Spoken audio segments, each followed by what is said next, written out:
COVID. And for me, and I think especially for me, but for my partner too, and our dog, it's like we're actually spending time together. We cook together every day. We hike together every day. He helps me set up all the Zoom calls and all my speaking engagements, all my virtual stuff.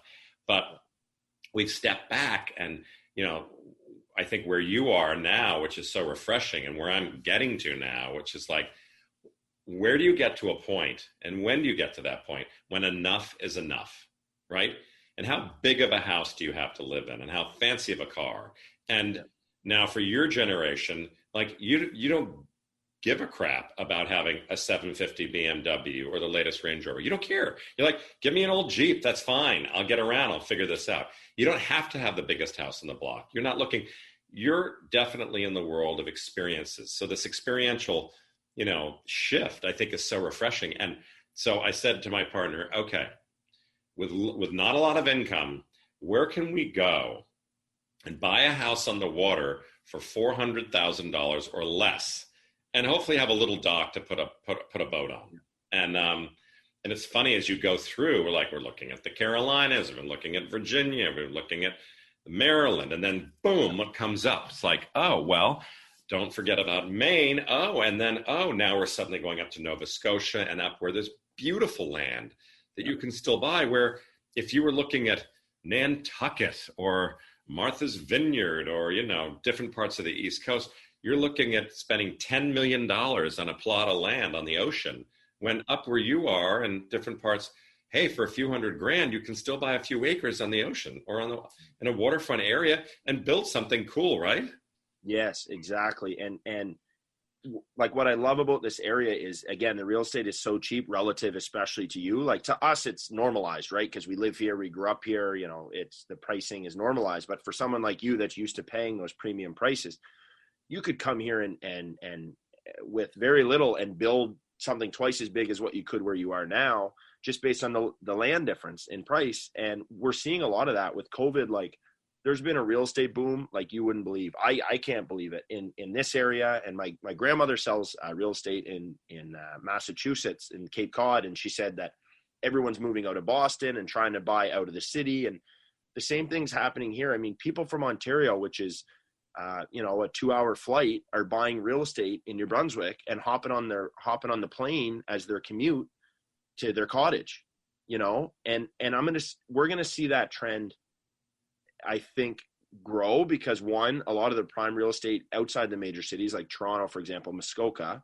is very expensive, and it's a 3-hour, 4-hour commute out of Toronto anyway, but you can jump on a flight and for a tenth of the price buy cottage real estate here in New Brunswick or in Nova Scotia and things like that. And I know that, we're not flying right now, but eventually COVID will be behind us and flying will be normalized again.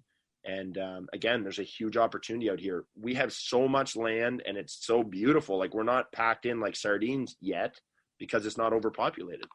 I love that. Oh my God. All right. So sidestep real quick. Sawyer, that I was raised on Cape Cod. That's my home. I didn't know that. Wow.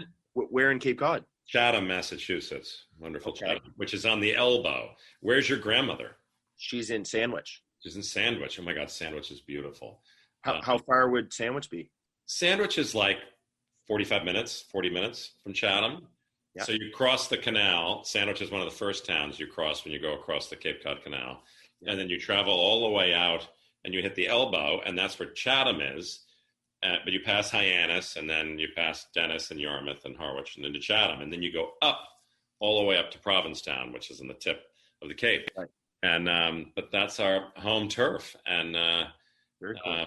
We'll probably be heading up there in May and June. Spend a few weeks up there before the summer crowds hit. But you're right, your grandmother. I mean, I tell you what, my brother's wife has been selling a house a week, and in Chatham on the Cape, and it's scary because all these people are buying up all these big houses and tearing them down and then building these McMansions. Yeah.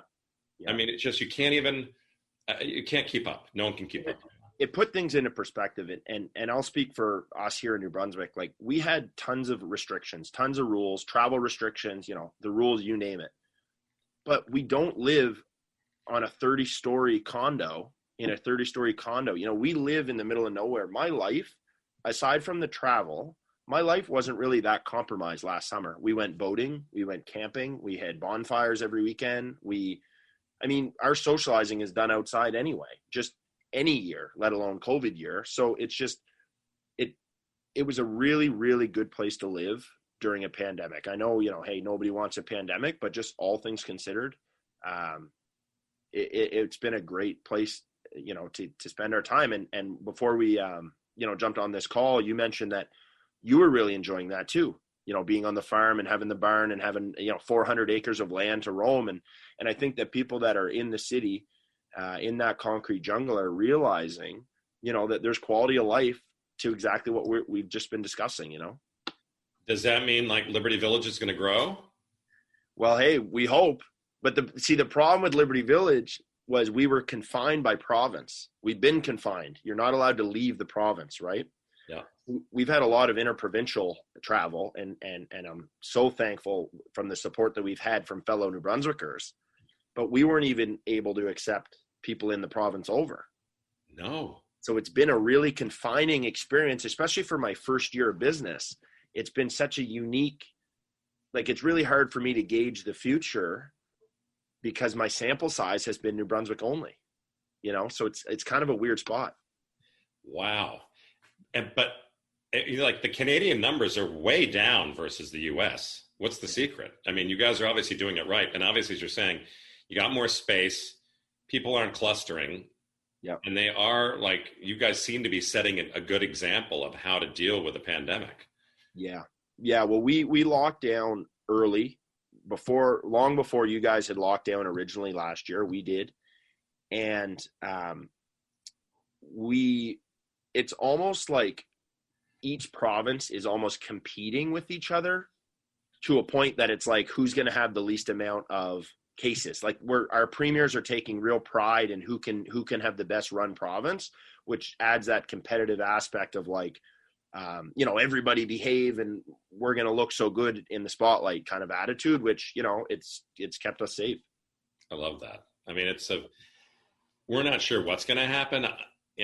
I feel like, as you're saying, we're slowly coming out of it. Obviously, the success of this vaccine is bringing a light at the end of the tunnel. For me, in the event world, are events ever going to be the same? I don't think so. And I think that this has been a great time to be able to kind of step back and look at an industry like the event world, which is totally broken anyway, and say, hey, okay, as you know, I mean, and the irony of Fire Festival, obviously, is that, yeah, there I was going to suck the biggest dick in the Bahamas to, save a festival to, clear 200,000 plastic water bottles through customs, in which any event that I host, we don't allow plastic at our events. And so all my friends are like, what were you doing? I'm like, I didn't cut that deal. I came in, I had 6 weeks to save this thing, and I was doing everything I could to just get it off the ground and make it work. But through COVID, it's interesting now, Sawyer, because now we've been able to step back. And for the last 10 years, I've been working on how do you make events.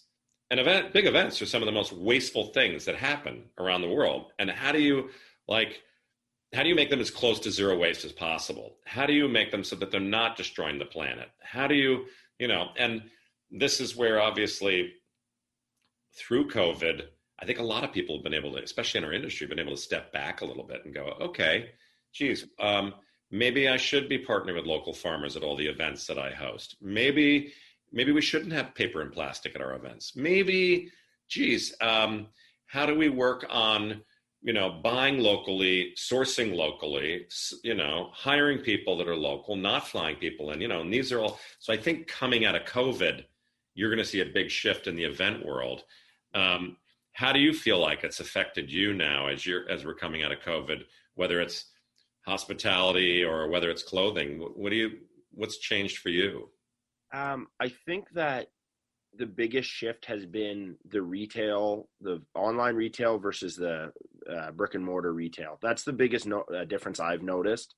And to your point about the, sustainability and the supporting local and all that, Country Liberty has such a wonderful community that supports local. Like if you were to ask me, the profile of the highest volume customers, I would say the support local mentality customers. I mean, they're choosing our products because we're New Brunswick based over, Nike or Reebok or Champion in some cases, and Levi's, and, different things, because it's local within proximity.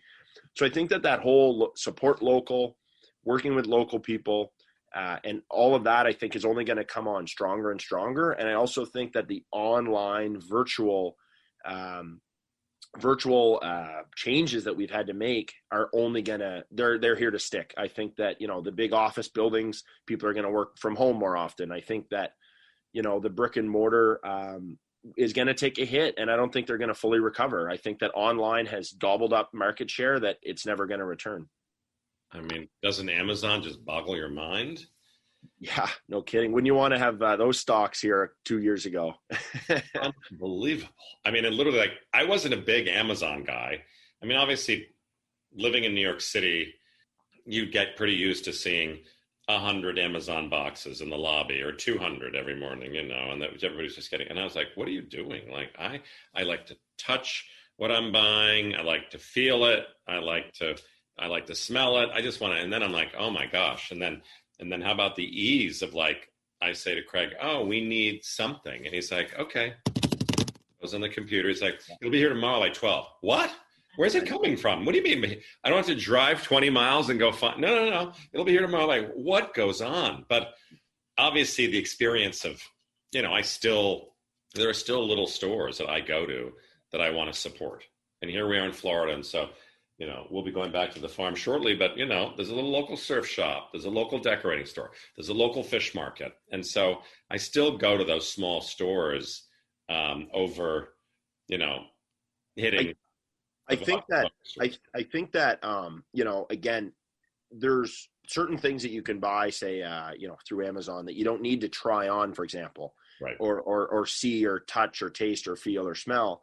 But I think that exactly what you just described, those like small local boutiques with real personality and character, I think that's kind of the future of retail, because, when you go into the local surf shop, you could probably save, 10% if you surf the web and found the same item, but you're paying the extra maybe 10 or 20% to support local, but also have that experience of going in and seeing the guy at the desk that you see every time you go in, and saying hi to him, and bumping into people in the community. And, so that experience, I think, can't be replaced.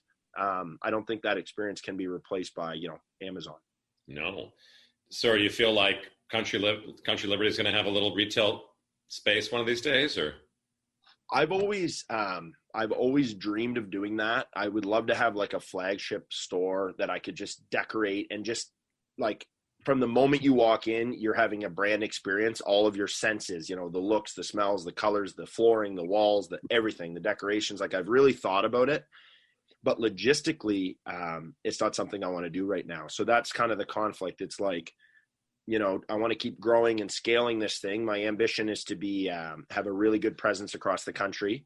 And then maybe at that point, I would love to have like a beautiful flagship store, that could just be my baby, even though logistically it might not make the most sense, but just from a creative and scratching that creative itch standpoint, eventually I would love to do that. Well, sir, I'm picturing like a beautiful cabin. Doesn't have to be that big. Beautiful woods, and all your clothes presented in a cool way that way. I'm picturing like, serving hot cider in the fall. You're hearing the experiential piece, but I feel like that's the wave of tomorrow. It's funny. I worked for a ski store chain, let's call it. It was one of the first ski shop chains in the U.S., and it was a couple by the name of Carol and Kay Reed, and they started in North Conway, New Hampshire. And then they had a big flagship store in Portland, Maine. There were about 20 stores or something throughout New England. And in 1990, I went to work, and the ski industry was booming. And in the 70s, and like, I don't know, remember when golf took over or whatever, but then obviously with climate change and all different kinds of situations, the ski industry is a bit challenging at times because you just don't know what you're going to get and where, so, but I arrived on the scene and they're like, okay, Andy, you're this market